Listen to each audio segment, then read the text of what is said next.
رسول صلی اللہ علیہ وسلم انک لعلی خلق العظیم، آپ سب سے بہترین اخلاق پر قائم ہیں، بلکہ اعلیٰ سے مراد کچھ علماء نے یہ بھی لی ہے کہ آپ اگر اخلاق ایک پہاڑ ہوتا تو آپ اس پہاڑ کے اوپر ہیں، اخلاق کا سب سے اعلیٰ مثال اعلیٰ خلق عظیم۔ خیر، رسول صلی اللہ علیہ وسلم کے اخلاق سے کیا ہے؟ نرمی سے بات کرتے ہیں، صبر سے بات کرتے ہیں، کسی سے مخاطب ہوتے ہیں تو ان کی طرف مڑ کر ان کو آنکھوں میں آنکھیں ڈال کر ان سے بات کرتے ہیں، جاہل کا جواب نرمی سے دیتے ہیں، خاموشی سے دیتے ہیں، ہر سچویشن میں اعلیٰ ترین مثال کیریکٹر کی وہ کیا ہے؟ ہمارے نبی صلی اللہ علیہ وسلم۔ ٹھیک ہے، وہ بات سب کو پتہ ہے، لیکن ان کی زبان سے جو الفاظ نکل رہے ہیں وہ ان کے اپنے نہیں ہیں، الفاظ تو اللہ تعالیٰ کے ہیں، اور اللہ تعالیٰ انسان کے کیریکٹر میں ہوتا ہے نرمی، ہیوملٹی، تواضع، نرمی سے بات کرے، محبت سے بات کرے، شفقت سے بات کرے، لیکن اللہ کا کلام جو ہے نا وہ تو اللہ کا کلام ہے، اللہ کا کلام وہ تو رب ہے، رب اپنے بندے سے ہیوملٹی کس کو دکھانی ہے؟ رب کو یا بندے کو؟ بندے کو۔ اللہ ان سے اپنے بندے سے ایسے بات کرے گا جیسے رب بندے سے بات کرتا ہے، کبھی محبت سے، کبھی غصے سے، کبھی اتھارٹی سے، کبھی دھمکی سے، اس کی مرضی وہ جیسے بات کرے، لیکن الفاظ کس کے منہ سے نکل رہے ہیں؟ نبی کے منہ سے صلی اللہ علیہ وسلم۔ ابھی میں نے بتایا نبی کی نرمی، ان کا حسن خلق، ان کے اخلاق، ایک طرف ان کی نرمی، اور دوسری طرف اللہ تعالیٰ کا دیا جانے والا کلام جس میں ٹفنس بھی ہے، اس میں شدید بات بھی ہوتی ہے، اس میں ڈرانے والی بات بھی ہوتی ہے، یہ دونوں کبھی کبھی متضاد ہو جاتی ہے نا، اور یہ تضاد سمجھنے کی بہت ضرورت ہے۔ دو الگ الگ چیزیں ہیں، ایک ہے ہم نے بات کیسے کرنی ہے، دوسری ہے ہم نے بات کیا کرنی ہے۔ حق بات کیسے کی جائے وہ نبی کا اخلاق ہے، حق بات کیا کی جائے وہ قرآن ہے۔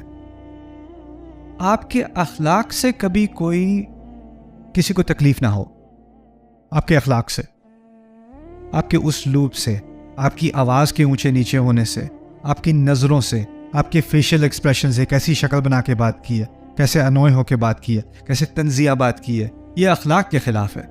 یہ ہے بات کیسے کرنی ہے، لیکن جو بات کرنی ہے وہ بات ایسی ہے کہ جس کو باطل پسند ہے نا، اس کو آپ کی بات سن کے بہت تکلیف ہوگی، آپ جتنے بھی نائس ہو جاؤ۔ رسول صلی اللہ علیہ وسلم سے زیادہ نائس کوئی ہو نہیں سکتا۔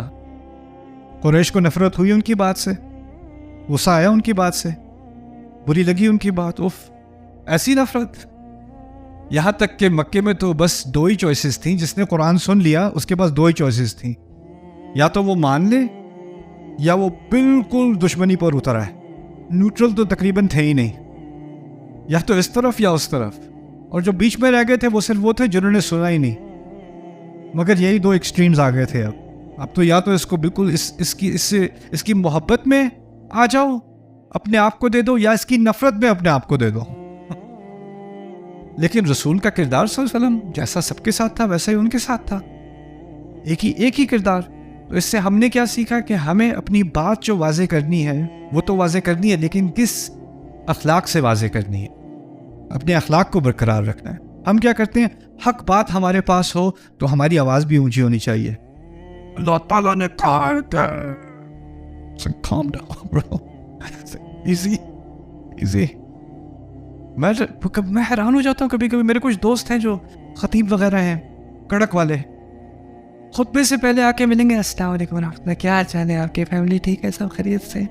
اچھا ماشاء اللہ، چلیے ابھی خطبے کا ٹائم ہو گیا، پھر بات کرتے۔ اذان ہوئی، کھڑے ہوئے، ان الحمد للہ نحمدہ ونستعینہ، کیا ہو گیا ہے خطبے کے؟ پتہ نہیں کیا ہو جاتا ہے اس انسان کو، اور خطبے کے بعد دوبارہ ہاں جی آپ خیریت سے، سب ٹھیک ہے، سب ٹھیک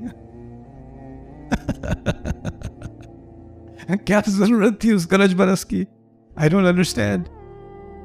رسول صلی اللہ علیہ وسلم جیسے تھے ویسے تھے، ہر ایک کے ساتھ ان کا حسن سلوک تھا، وہ ہمارے اسلوب میں تبدیلی نہیں آنی چاہیے۔